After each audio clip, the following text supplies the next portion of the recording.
खुलुमबाय आं सिबिरानि ब्रह्म गोजोन फुंबिलिनि बयनिसिमबो गाहाम हामलायनायखौ जासिहरनाय थाबाय आसा खालामो नोंथांमोना गासिबो मोजाङैनो दङ नोंथांमोननि थाखाय आं गोदान मोनसे भिडिअ लानानै फैबावबाय अननानै भिडिअखौ जोबजासिम नायलांदो पुलिसनि गाननाय जोमनाय खाखि ड्रेसाव गोसोम दागो फोनांदों सासे पुलिसा सासे दायनिगिरिखौ हमनायनि उनाव घुस बिनानै मोनिनि थाखाय बुग्लिनानै बुथारनायनि अजद बे जाथाया बक'नि जाम्बारि पुलिस आउटपस्टआव जादों फोरमायथिनाय बायदिब्ला जयगावआव गंसे कम्पानियाव खामानि मावनाय महानन्द कलिताखौ गेस सिलिन्डार खावनायनि दायाव पुलिसा हमदोंमोन बेनि उनाव नखरनिफ्राय 50,000 रां दाबि खालामदोंमोन पुलिस चन्दन शर्माया खेबसे नङा खेबनै नङा गोबां खेब रां दाबि हरदोंमोन होननानैबो फोरमायथिदों नखरनिफ्रा आरो दाबिनाय रांखौ होआबा महानन्द कलिताखौ एंगारनाय जानाय नङा होननानैबो नखरखौ हुमखि हरदोंमोन होननानै फोरमायथिदों गमामायैनो दा पुलिस आउटपस्टआवनो महानन्द कलितानि जिउ खहा जाबाय बेनिखायनो बे जाथायखौ लानानै बिथांनि नखरनिजों लोगोसे रायजो राजाफ्रा बक'नि जाम्बारि पुलिस आउटपस्टआव बेंखन फैदों आरो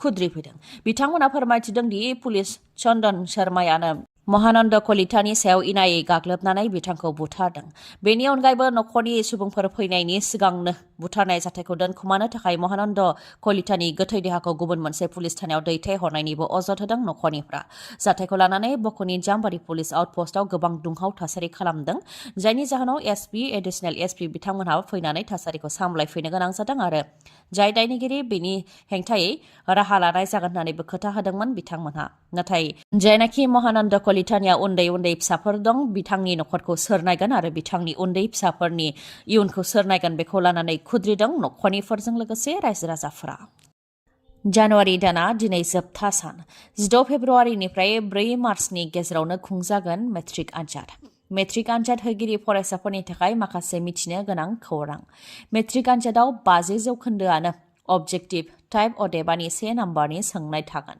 आरो बिनि फिननायखौ होनो थाखाय OMR शीट होनाय जागोन जेराव 1 नाम्बारनि सोंनायनि थाखाय गोबां फिननाय थागोन नाथाय थार फिननायखौ सायख'नो नांगोन बिजाथिया बेनि अनगायैबो OMR शीटआव बिजाथिफोरनि मुंजों लोगोसे रल नाम्बारबो थाफाखागोन आनजादनि उनाव OMR शीटखौ कम्पिउटाराव इमेज स्केनिं खालामनायनि गेजेरजों इभालुएसन खालामनाय जागोन बेजों फरायसाफोरनि फिननाय होनायनि गेबें गोरोन्थिखौ गोरलैयैनो नायनो हागोन आरो बेजों समायबो खहा जानाय नङा खम समनि गेजेरावनो फरायसाफोरनि फिननाय बिलाइखौ नायजोबनो हागोन आरो रिजाल्टखौबो समावनो होनो हागोन होननानै फोरमायथिदों जायनाखि OMR शीट बाहायनाया फरायसाफोरनि थाखाय फ्राय गोदान बेनिखायनो फरायसाफोरा OMR शीट बाहायनायाव जाहाथे हुदा जायो बा OMR शीटखौ माबोरै बाहायो बेखौ मिथिनो हायो बेनि थाखाय खायफा फरायसालिफोराव हाफ यारलि आरो प्रि बोर्ड एग्जामफोराव बाहायदों होननानैबो फोरमायथिदों जायफोर फरायसाफोरा OMR शीटखौ माबोरै बाहायो बेनि सायाव जेबो मिथियाबा बिथांमोनहा एडमिट कार्डआवबो नायनानै लानो हागोन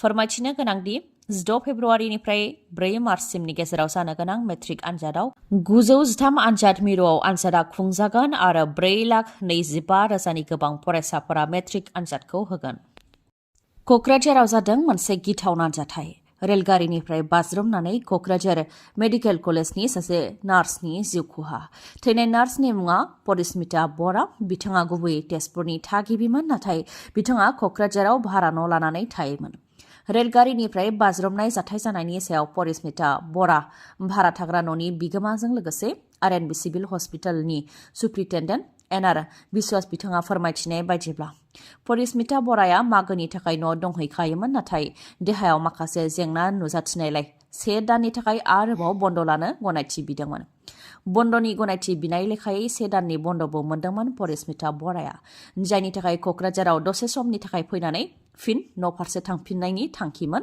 परिस्मिता बरानिया परिस्मिता बराजों लोगोसे बिथांनि बिदा बिशाल बरायाबो न'आव जयैनो थांनो थाखाय ओंखारदोंमन नाथाय जायनाखि न'आव गोलाव समनि थाखाय थाहैगोन बेनिखायनो मटरसाइकेलखौबो न' फारसे लांनो थाखाय थांखि लादोंमोन आरो रेलगारिजों मटरसाइकेलखौ हरनो थाखाय थिरांथा लादोंमोन बिथांमोनहा बे लेखायै बिथांमोनहा निउ बङाइगाव स्टेशनाव फैदोंमोन बेनि उनाव बिदा बिनानाव सानैजों रेलगारिजों फिन क'क्राझार फारसे थांफिनदोंमोन नाथाय बिथांमोन गाखोनाय रेलगारिया क'क्राझार रेलवे स्टेशनाव लाखियामोन जायनि जाहोनाव क'क्राझार रेलवे स्टेशन मोननाय लोगो लोगोनो रेलगारिनिफ्राय बाज्रुमदों बिदा आरो बिनानावा बे जाथायाव बिदा आरो बिनानाव सानैनावबो जोखोम जादों नाथाय बिनानावनाव खर'आव बांसिनै जोखोम जादों उनाव बिथांखौ फाहामथायनि थाखाय देहा फाहामसालि फारसेबो लानानै फैनाय जादोंमोन नाथाय देहा फाहामसालि मोननायनि सिगांनो जोबथा हां लादों बिनानाव परिस्मिता बराया जाथाया गिथावना आरो दुखुनांथाव नङासै मोनसे फिसा गोरोन्थिनि थाखायनो परिस्मिताया गावनि आगोमा जिउखौ खोमानानै लानो गोनां जाबाय आरो बिथांनि बिमा-बिफा जाय न'आव बिथांखौ नेनानै दंमोन बिथांमोनहाबो फिसाजोखौ खोमानानै लानो गोनां जाबाय। खारबाय थानाय रेलगारिनिफ्राय बाज्रुमनाया जोबोद गिथावना बे खोथाखौ दसे समनि थाखाय सानोमोनब्लाबो बे गिथावना जाथाया जानो मोननाय नङामोन। फरायसालियाव फरायसाफोरखौ फोरोंगिरिया बुनो मोना बे आयेनखौ सोरखारा लाबोनाया गोबाव जाबाय। फोरोंगिरिफोरनि बुनायजों फरायसाफोरा जाहाथे फरायसालियाव फैनो गिया बेनि थाखायनो सोरखारा बे आयेनखौ लानानै फैनाय जादोंमोन आरो सोरखारा बे आयेनखौ लाबोनायनि उनाव फरायसालिफोराव फरायसाफोरनि सायाव फोरोंगिरिनि बुनाया खम जादों। नाथाय माखासे समाव फरायसाफोरनि सायाव गाज्रियै गाग्लोबनाय खौरांबो ओंखारदों। थिग बेबायदिनो सासे हिन्जावजों रायज्लायनायनि थाखायनो थाखो 9आव फरायनाय फरायसाखौ बुनानै गोब्राबै जोखोम। चिरांनि सान्तिपुर गोजौ फरायसालियाव जादों बे जाथाया। फोरोंगिरि दीपक शर्माया थाखो 9आव फरायनाय फरायसाखौ बुनानै गाज्रि जोखोम खालामनायनि अजद होदों। जाहोनाव फरायसाखौ देहा फाहामसालियाव फाहामथायनि थाखायबो थिसननो गोनां जादों।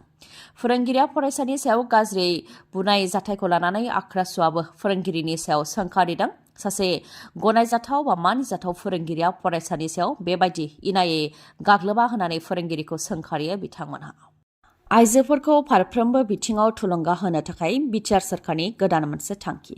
आइजोफोराबो आबाद दिहुननायनि फोथाराव जाहाथे जौगाखांनो हायो बा राफोद जानो हायो बेनि थाखाय बिटिआर सोरखारा फिसा ट्रेक्टर राननानै होदों आइजोफोरनो। बड'फा लिभलिहुड मिशननि गेजेरजों क'क्राझारनि देबरगाव हायार सेकेन्डारि स्कुल गेलेग्रा फोथाराव बिटिआरनि गाहाय प्रमद बर' आरो लरेन्स इस्लारि बिथांमोननि नुजाथिनायाव आइजोफोरनो आखाइजों सालायग्रा फिसा ट्रेक्टर राननानै होदों। क'क्राझाराव गासै सा 30 आइजोफोरनो राननानै होदों। चिराङावबो सा 19 आइजोफोरनो होनाय जाबाय आरो अदालगुरि, बाक्सा आरो तामुलपुरावबो होगोन होननानै फोरमायथिदों बिथांमोनहा। बे बोसोराव गासै गं 100 राननानै होनाय जागोन होननानै फोरमायथिदों। आइजोफोरा जाहाथे फिसा फिसा आबाद मावनायनि थाखाय हौवाफोरनि सायाव नेनानै थानो गोनां जाया आरो गाव गावनो आबाद मावनानै दिहुननो हायो बे थांखियैनो बे फिसा ट्रेक्टरखौ आइजोफोरनो राननानै होनाय जादों होननानै फोरमायथिदों प्रमद बर'आ। आरो बे ट्रेक्टरनि गेजेरजों आबादाव दै सारनो हागोन, मुलि सारनो हागोन आरो मैगं-थाइगं बायदि गायनो थाखाय हालेवनो हागोन होननानैबो फोरमायथिदों। ओजोंहाय आइजोफोराबो बे मेसिनखौ मोननो हानानै गोजोननाय मोननायखौ फोरमायथिदों। बे मेसिननि गेजेरजों खम समनि गेजेरावनो आरो जेबो बोलो बाहायालासे मैगं-थाइगं जेरै आलु, फान्थाव, फानलु, टमेट' बायदिखौ दिहुननो हागोन होननानै फोरमायथिदों आइजोफोरा। नाक्सालाइट आरो सिआरपिएफफोरनि गेजेराव गुलि गावलायनाय जाथाय जेराव सा 3 सिआरपिएफ जवाना जिउ खोमानो गोनां जादों आरो सा 15 जोखोम जानो गोनां जादों। छत्तीसगढ़नि बिजापुर आरो सुकमा सिमायाव थानाय टेकाल गुदेम गामियाव जादों बे गावलायलायनाय जाथाया। जाय गावलायनाय जाथायाव सा 3 सिआरपिएफ जवाना जिउ खोमानो गोनां जादों आरो सा 15 जोखोम जानो गोनां जादों। ओजोंहाय नाक्सालाइटनिफ्रायबो सा 6 थैनो गोनां जादों होननानै फोरमायथिदों। नाक्सालाइट आरो सिआरपिएफफोरनि गेजेराव गुलि गावलायनाय जाथायाव जोखोम जानाय सिआरपिएफनि सा 15 जवानफोरखौ फाहामथायनि थाखाय रायपुरनि देहा फाहामसालि फारसे लानानै थांनाय जादों। बिथांमोननिया सोरबा आथिङाव गुलि नांजादों आरो सोरबाया आखायाव गुलि नांजादों। मिथिहोनो गोनांदि नाक्सालाइट उदखारिफोर थानायखौ खौरां मोननायनि उनाव कब्रानि 201 बेटेलियन आरो सिआरपिएफनि 150 बेटेलियनआ थांनाय गोलाव समनिफ्रायनो अपारेशन खालामगासिनो दंमोन। बे लेखायै बिथांमोनहाबो अपारेशन खालामदोंमोन। बेयावनो नाक्सालाइट आरो सिआरपिएफफोरनि गेजेराव छत्तीसगढ़नि बिजापुर आरो सुकमानि सिमायाव थानाय टेकाल गुदेम गामियाव गावलायलायनाय जादोंमोन। बेयावनो सिआरपिएफनि सा 3 जिउ खोमानो गोनां जादों आरो नाक्सालाइट उदखारिनिफ्राय सा 6 जिउ खोमानो गोनां जादों। गाबोन आरो सबनिहा अदेबानि 1 फेब्रुआरि आरो 2 फेब्रुआरियाव रायजोनि माखासे जिल्लाफोराव बोथोर गाज्रि जानो हागौ। भारतनि बोथोर बिगियाना सा सानजा भारतजों लोगोसे आसामनि माखासे जिल्लाफोरनि थाखाय बोथोरखौ लानानै सांग्रांथि फोसावदों। खोरोमनाय, मोफ्लामनाय आरो बारहुंखा बारनाय जानो हागौ आसामनि मोनब्रै जिल्लायाव धेमाजि, चराइदेव, डिब्रुगड़ आरो तिनसुकिया बे मोनब्रै जिल्लायाव फैगौ 1 आरो 2 फेब्रुआरियाव बोथोर गाज्रि जानो हागौ। बारहुंखा बारनायजों लोगोसे खोरोमनाय आरो मोफ्लामनाय जानो हागौ। आसामनि बे मोनब्रै जिल्लानि अनगायैबो सा सानजा भारतनि माखासे जायगाफोरावबो बोथोर गाज्रि जानो हागौनि सांग्रांथि होदों भारतनि बोथोर बिगियाना।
दिनैनि भिडिअआ एसेनोसै नोंथांमोना जुदि भिडिअखौ मोजां मोनदोंबा लाइक कमेन्ट आरो शेयार खालामनो दाबाव गोजोन्थों।